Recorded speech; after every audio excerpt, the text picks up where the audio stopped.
Keytricsന്റെ പുതിയൊരു അധ്യായത്തിലേക്ക് നിങ്ങൾക്കെല്ലാവർക്കും സുസ്വാഗതം. അപ്പോൾ നമ്മൾ ഇന്ന് എന്ത് ട്രിക്കാണ് കാണാൻ പോകുന്നത്? ഇന്ന് നമ്മൾ കാണാൻ പോകുന്നത് Korg Pa700 ന്റെ OS അപ്ഡേഷൻ ആണ്. അപ്പോൾ OS അപ്ഡേഷനെ കുറിച്ച് ചെറിയൊരു വിവരണം ഞാൻ പറയുകയാണ്. ബോറടിക്കില്ല എന്ന് ഞാൻ വിചാരിക്കുന്നു. Korg കീബോർഡുകളിൽ അതാത് സമയങ്ങളിൽ Korg ഓരോ OS വെർഷൻ ഇറക്കും. OS വെർഷൻ ഇറക്കുമ്പോൾ അതിൽ പുതിയ പുതിയ ഫീച്ചേഴ്സ് ആഡ് ചെയ്തിട്ടുണ്ടാവും. അപ്പോൾ നമുക്ക് korg.com ൽ നിന്ന് നമുക്ക് ഡൗൺലോഡ് ചെയ്തെടുക്കാൻ പറ്റും. ആ ഡൗൺലോഡ് ചെയ്തെടുക്കുന്നതിന് കൂടെ നമുക്ക് അത് ചെയ്യേണ്ട PKG ഫയലിലാണ് നമുക്ക് PKG ഫയലായിട്ടാണ് നമുക്ക് അപ്ഡേഷൻ വരുന്നത്. അതിന്റെ കൂടെ തന്നെ അതിന് എന്തൊക്കെ ഫീച്ചർ അടങ്ങിയിട്ടുണ്ടോ, പിന്നെ എങ്ങനെയൊക്കെ ചെയ്യണം, എങ്ങനെയാണ് നമ്മൾ ഇത് OS അപ്ഡേറ്റ് ചെയ്യേണ്ടത് എന്ന കാര്യങ്ങളൊക്കെ അതിൽ അടങ്ങിയിട്ടുണ്ടാവും. അപ്പോൾ korg.com എന്ന വെബ്സൈറ്റിൽ നിന്നും നിങ്ങൾക്ക് അതാത് കീബോർഡുകൾ എന്ന് പറഞ്ഞാൽ ഇപ്പോൾ PA300 ആണെങ്കിൽ PA300, 500 ആണെങ്കിൽ 500, 700 ആണെങ്കിൽ 700, 600 ആണെങ്കിൽ 600, അതിൽ ഇന്ത്യൻ വെർഷനും വെർഷനുകളും വേറെ ഉണ്ട്. അപ്പൊ ഓരോ കീബോർഡും അതാത് കീബോർഡിന്റെ OS അപ്ഡേഷനുകൾ മാത്രമേ സപ്പോർട്ട് ചെയ്യുകയുള്ളൂ. അല്ലാത്ത പക്ഷം കീബോർഡിന് എന്തെങ്കിലും ഡാമേജ് വരാൻ സാധ്യതയുണ്ട്.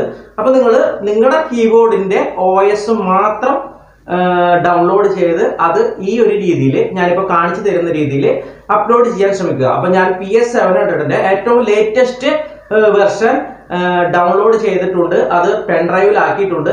ആ പെൻഡ്രൈവിൽ നമ്മൾ കണക്ട് ചെയ്ത് വളരെ സിമ്പിൾ ആയിട്ട് നമുക്ക് OS അപ്ഡേറ്റ് ചെയ്യാവുന്നതാണ്. പക്ഷെ ഒരു കാര്യം നിങ്ങൾ ശ്രദ്ധിക്കണം, ഈ OS അപ്ഡേറ്റ് ചെയ്യുന്ന സമയത്ത് നമ്മുടെ കീബോർഡ് പവർ ഓഫ് ആവാൻ പാടില്ല. പവർ ഓഫ് ആയി കഴിഞ്ഞിട്ടുണ്ടെങ്കിൽ മദർ ബോർഡിനൊക്കെ പണി കിട്ടാൻ സാധ്യതയുണ്ട്. അതുപോലെ ഒരുപാട് പ്രശ്നങ്ങളും പ്രോബ്ലങ്ങളൊക്കെ വരുന്ന ഒരു പ്രശ്നമാണ് ഒരു സംഭവമാണ് ഈ OS അപ്ഡേഷൻ. അപ്പോൾ OS അപ്ഡേഷൻ ചെയ്യുമ്പോൾ തീർച്ചയായും ഒരു ഇൻവെർട്ടറോ അല്ലെങ്കിൽ ഒരു UPS ഉപയോഗിച്ച് പവർ ഒരിക്കലും പോവില്ല എന്നുള്ള കാര്യം കൂടി നമ്മൾ ഉറപ്പുവരുത്തണം. അതിനുശേഷമാണ് നമ്മൾ OS അപ്ഡേഷൻ ചെയ്യേണ്ടത്. അപ്പൊ ഇത്രയൊക്കെ കാര്യങ്ങൾ നമ്മൾ പറയാതെ OS നമുക്ക് കാണിച്ചു തന്ന വളരെ പ്രശ്നമാണ്. അതാണ് ഞാൻ കുറച്ച് ലോങ് കാര്യങ്ങൾ തന്നെ പറഞ്ഞത്. അപ്പൊ നമുക്ക് നേരെ OS അപ്ഡേഷനിലേക്ക് പോകാം.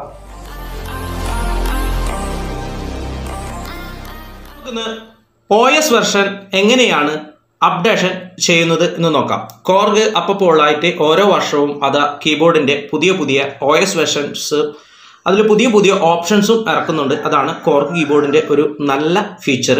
അപ്പോൾ പുതിയ അപ്ഡേഷൻ OS അപ്ഡേഷൻ എങ്ങനെയാണ് ചെയ്യുന്നത് എന്ന് കാണാം. നമുക്ക് നമ്മുടെ OS വെർഷൻ ഒന്ന് പരിശോധിക്കാം. അതിനുവേണ്ടി നിങ്ങൾ ജസ്റ്റ് ഒന്ന് മീഡിയ ബട്ടൺ പ്രസ് ചെയ്യുക. ഞാൻ ജസ്റ്റ് ഒന്ന് കാണിക്കാം. നമ്മുടെ മീഡിയ ബട്ടൺ ആണ്. ഈ മീഡിയ ബട്ടൺ ഒന്ന് പ്രസ് ചെയ്യുക. മീഡിയ ബട്ടൺ പ്രസ് ചെയ്ത് കഴിയുമ്പോൾ ഞാനൊന്ന് focus. Okay, media button press ചെയ്ത് കഴിയുമ്പോൾ നിങ്ങൾക്ക് ഇവിടെ യൂട്ടിലിറ്റി കാണാൻ സാധിക്കും. യൂട്ടിലിറ്റിയിൽ കഴിഞ്ഞാൽ നിങ്ങൾക്ക് ഇവിടെ കാണാം OS വെർഷൻ 1.30 മെയ് 23, 2018 എന്നുള്ള വെർഷനാണ് ഇപ്പോൾ നമ്മൾ ചെയ്തിരിക്കുന്നത്. അപ്പോൾ നിങ്ങൾക്ക് പുതിയ വെർഷൻ എങ്ങനെ ചെയ്യാം എന്ന് കാണാം. അപ്പോൾ അതിനുവേണ്ടി ഞാനൊന്ന് സ്വിച്ച് ഓഫ് ചെയ്യുകയാണ്. എക്സിറ്റ് അടിച്ച് ഞാൻ എൻ്റെ സിസ്റ്റം കീബോർഡ് ഒന്ന് സ്വിച്ച് ഓഫ് ചെയ്യുകയാണ്. ഇനി നിങ്ങൾ നമ്മുടെ PKG ഫയൽ അടങ്ങിയ, ഞാൻ നേരത്തെ ഇൻട്രോയിൽ പറഞ്ഞതുപോലെ PKG ഫയൽ അടങ്ങിയ പെൻഡ്രൈവ് കീബോർഡുമായി കണക്ട് ചെയ്തതിന് ശേഷം നിങ്ങളുടെ കീബോർഡിന്റെ പവർ ബട്ടണും അതുപോലെ സ്റ്റൈലിന്റെ ഫസ്റ്റ് ഇൻട്രോ ബട്ടണും ഒന്നിച്ച് പ്രസ് ചെയ്ത് പിടിക്കുക. ഒന്നിച്ച് പ്രസ് ചെയ്ത് പിടിക്കുമ്പോൾ നിങ്ങൾക്ക് ഇവിടെ കാണാൻ സാധിക്കും സിസ്റ്റം അപ്ഡേറ്റ് എന്നുള്ളൊരു സെക്ഷൻ വന്ന് കാണാൻ സാധിക്കും.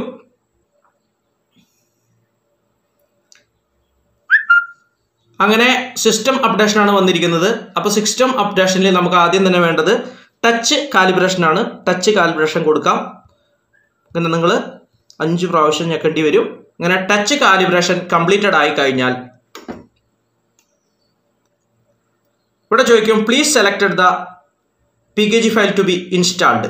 അപ്പോൾ നമുക്ക് ഇവിടെ ഓക്കെ സ്ക്രീനിൽ വേണമെങ്കിൽ ചെയ്യാം, അല്ലെങ്കിൽ ഇവിടെ കീബോർഡ് സെറ്റ് 1 ചെയ്യാം. ഞാൻ സ്ക്രീനിൽ ചെയ്യുകയാണ്. അപ്പോൾ നിങ്ങൾക്ക് ഏത് സെക്ഷനാണ് ചെയ്യാൻ, എവിടെ നിന്നാണ് ഇത് സെലക്ട് ചെയ്യേണ്ടത് നോക്കാം. അപ്പോൾ നമ്മൾ Korg ഡിസ്കിൽ നമ്മൾ PKG ഫയൽ ഇൻസ്റ്റാൾ ചെയ്തിട്ടില്ല. അപ്പോൾ നമുക്കതിന് വേണ്ടി ടെമ്പോ ബട്ടൺ യൂസ് ചെയ്യാം, അല്ലെങ്കിൽ ഡയറക്റ്റ് നമുക്ക് സ്ക്രീനിലും ചെയ്യാം. ഞാൻ സ്ക്രീനിൽ ചെയ്യുകയാണ്. അപ്പോൾ ഞാൻ USB-യിലാണ് ചെയ്തിരിക്കുന്നത്. അങ്ങനെ USB-യിൽ ഓപ്പൺ ചെയ്യുകയാണ്. ഇനി നമ്മുടെ ഡാറ്റ ഡയൽ ഒന്ന് ജസ്റ്റ് തിരിക്കുകയാണ്. അപ്പോൾ നിങ്ങൾക്ക് ഇവിടെ ഞാൻ പല PKG ഫയൽസും ഇവിടെ ഡൗൺലോഡ് ചെയ്ത് വെച്ചിട്ടുണ്ട്. അപ്പോൾ നമ്മുടെ 130 എന്നുള്ളത് വെർഷനാണ് ഇനി കിടക്കുന്നത്. അപ്പോൾ അതിൻ്റെ അടുത്ത വെർഷനാണ് ഇനി ഞാൻ ചെയ്യാൻ പോകുന്നത്. അപ്പോൾ നമ്മൾ ഒരു കാര്യം ശ്രദ്ധിക്കണം, നിങ്ങളുടെ കീബോർഡിൽ ഏത് വെർഷനാണെങ്കിൽ ആ വെർഷൻ്റെ നേരെ മേലെയുള്ള വെർഷൻ വേണം ചെയ്യാൻ വേണ്ടിയിട്ട്. അങ്ങനെ എത്ര വെർഷൻസ് വന്നിട്ടുണ്ടെങ്കിലും നമ്മൾ ഓരോ വെർഷനും സ്റ്റെപ്പ് ബൈ സ്റ്റെപ്പ് 1 ആയിട്ട് ചെയ്യണം. അതാണ് ഏറ്റവും നല്ലത്. അപ്പോൾ ഞാനങ്ങനെ നമ്മുടെ 140 അതായത് 1.40 സെലക്ട് ചെയ്യുകയാണ്. ഇനി നിങ്ങൾക്ക് സെലക്ട് ചെയ്യാൻ വേണ്ടിയിട്ട് ഇവിടെ കീബോർഡ് സെറ്റ് 4 ആണ്, ഞാൻ അത് ഉപയോഗിക്കുകയാണ്. കീബോർഡ് സെറ്റ് 4 യൂസ് ചെയ്യുകയാണ്. അപ്പോൾ നിങ്ങൾക്ക് ഇവിടെ വെരിഫൈയിങ് പാക്കേജ് ഫയൽ എന്ന് വരും. അങ്ങനെ ഇപ്പോൾ നിങ്ങൾക്ക് ഇവിടെ വന്നിട്ടുണ്ട് ഓൾറെഡി. ഇനി പാക്കേജ് ഫയലൊക്കെ കറക്റ്റ് ആയിട്ടുണ്ട്.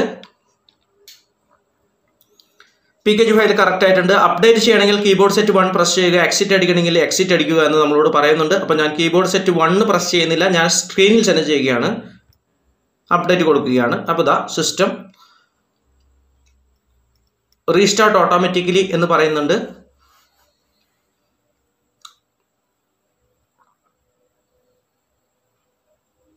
Update in progress.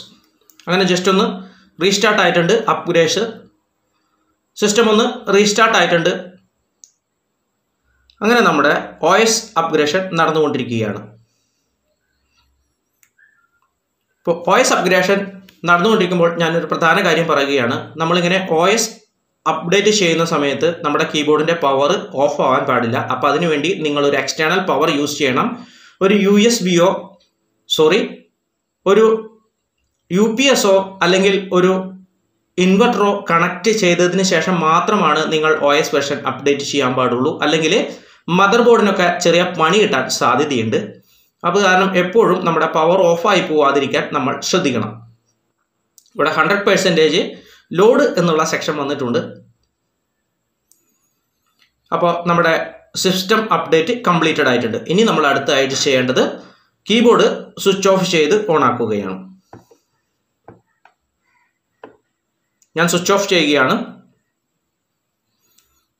ഇനി ഒന്ന് ഓൺ ചെയ്യുകയാണ്. ഇനി ഓൺ ചെയ്യുമ്പോൾ നിങ്ങൾക്കറിയാലോ നോർമലി കുറച്ച് ടൈം എടുക്കും. അപ്പോൾ ഞാനൊന്ന് ജസ്റ്റ് പോസ് ചെയ്യുകയാണ്. ഇപ്പോൾ നിങ്ങൾക്ക് കാണാൻ സാധിക്കുന്നുണ്ടോ എന്ന് എനിക്കറിയില്ല. നിങ്ങൾക്ക് കാണാൻ സാധിക്കും നമ്മുടെ OS വെർഷൻ 1.40 ജനുവരി 2019 ജനുവരി 23 2019 എന്നുള്ള ഒരു വെർഷൻ ആയിട്ടുണ്ട്. അപ്പോൾ നിങ്ങൾ ഒരു കാര്യം ശ്രദ്ധിക്കുക, ഓരോ പ്രാവശ്യവും നമ്മൾ OS അപ്ഡേഷൻ ചെയ്യുമ്പോൾ നമ്മൾ അതേ സീരീസിൽ കറക്റ്റ് ആയിട്ട് തന്നെയാണ് ചെയ്യുന്നത് എന്ന് ഉറപ്പുവരുത്തുക. അങ്ങനെ കമ്പനി തരുന്ന OS അപ്ഡേഷൻസ് പുതിയത് അപ്ഡേഷൻ ചെയ്യുമ്പോൾ നമുക്ക് പുതിയ ഫീച്ചേഴ്സ് ലഭിക്കുന്നതാണ്. അപ്പോൾ എന്തിനാണ് OS അപ്ഡേഷൻ ചെയ്യുന്നതെന്ന് പലരും ചോദിക്കാം. അപ്പോൾ OS അപ്ഡേഷൻ ചെയ്യുന്നത് നമുക്ക് പുതിയ ഫീച്ചേഴ്സ് ലഭിക്കാനാണ്. അപ്പോൾ ഇന്നത്തെ വീഡിയോ നിങ്ങൾക്ക് എല്ലാവർക്കും ഇഷ്ടമായി കാണും എന്ന് കരുതുന്നു. അപ്പോൾ Korg.com പോയി OS അപ്ഡേറ്റ് ചെയ്യുമ്പോൾ ഞാൻ പറഞ്ഞ കാര്യങ്ങളൊക്കെ നിങ്ങൾ ഓർമ്മിക്കണം. അല്ലെങ്കിൽ ഞാൻ ഒരു കാരണവശാലും ഉത്തരവാദിയായിരിക്കുന്നതല്ല. OS അപ്ഡേഷൻ ചെയ്തുകൊണ്ടിരിക്കുന്ന സമയത്ത് ഞാൻ വീണ്ടും പറയുകയാണ്, പവർ പോവുകയാണെങ്കിൽ മദർ ബോർഡിൽ വരെ കംപ്ലൈന്റ് വരാൻ സാധ്യതയുള്ള ഒരു കാര്യമാണ്. അപ്പോൾ ചെയ്യുമ്പോൾ വളരെയധികം ശ്രദ്ധിക്കുക. ഇനി മറ്റൊരു വീഡിയോയുമായി നിങ്ങളിലേക്ക് എത്തുന്നവരെ it's me Sunu signing off. By.